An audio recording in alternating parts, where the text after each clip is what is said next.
Jai Ho students, I am Ratnakar Suryamshi from SK Public School.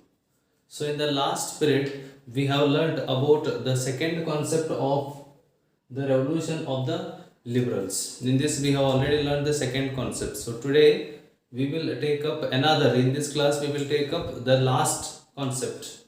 In this means in the revolution of the liberals. So let's start about that. Say, you know that already liberal revolutionaries have started revolution in 1848, but the liberal movement had the women also as members. I mean, women also participated in the liberal movement actively, very actively. Women also participated in the liberal movement, but extending political rights to the women,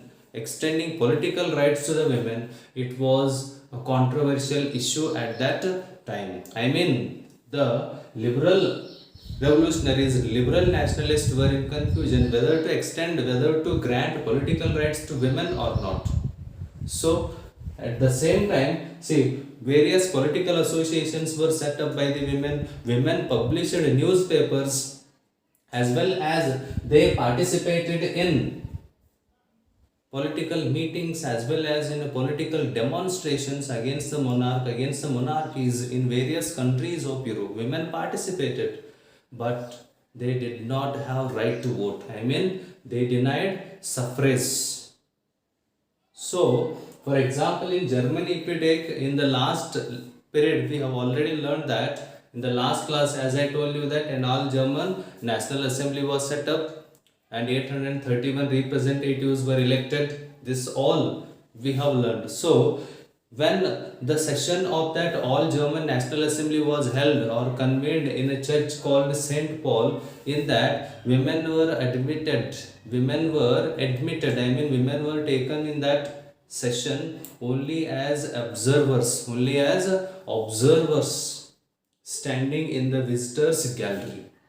I mean, women did not have right to vote, as well as no right to contest in the election during the time of 1848, or during the time of the revolution of the liberals. So this is about women. So the last point in this concept, that is about the movement or the revolution which was started by the liberals, that was successfully suppressed by the conservatives. I mean, conservatives were able to suppress the movement or the revolution of the liberals, but the conservatives did not restore the old order.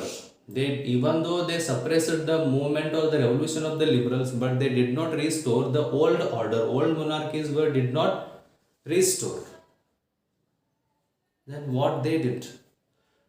Monarchies or the conservatives, they realized, especially conservatives, they realized that the cycle of revolution and repression, could only be ended by granting some concessions to the liberal nationalist revolutionaries.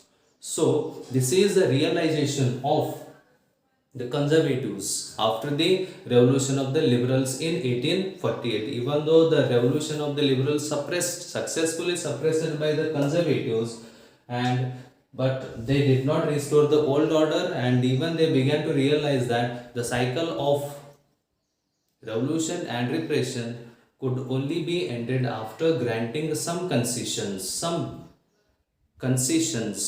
to whom? To the liberal nationalist revolutionaries in various countries of Europe. So see, then what those concessions given? See, subdom and bonded labor were abolished. Especially subdom and bonded labor were abolished. See, important point, granting some concessions here.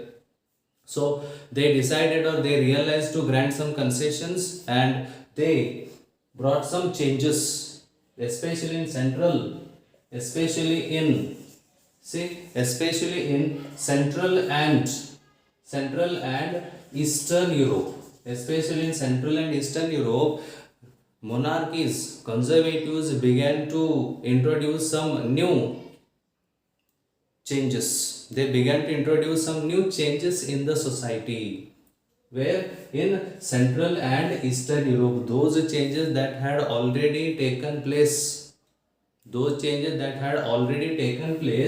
in Western Europe. I mean, in Western Europe, before 1815 only bonded labor and serfdom were abolished. So this type of changes were began to introduce in Central and Eastern Europe by the monarchies after 1848. After 1848 means after the revolution of the liberals. So as it is there, serfdom and bonded labor were abolished. Especially these were abolished in Habsburg dominions, Habsburg states, and in Russian Empire, as well as Habsburg rulers. Habsburg Empire rulers, they granted more autonomy to the Hungarians in 1867. Hungary was under the control of Habsburg Empire, so more privileges we consider, or more concessions were given, more freedom was given to the Hungarians in 1867. So this is the end of the revolution of the liberals. So the next topic is about the making of Germany, Italy and Britain. The making means unification of Germany is there, unification of Italy is there, as well as the unification of Britain is there. So about that we will take up in the next class. So hope you have all understood this topic, I mean the revolution of the liberals. So Jai Hind. Thank you.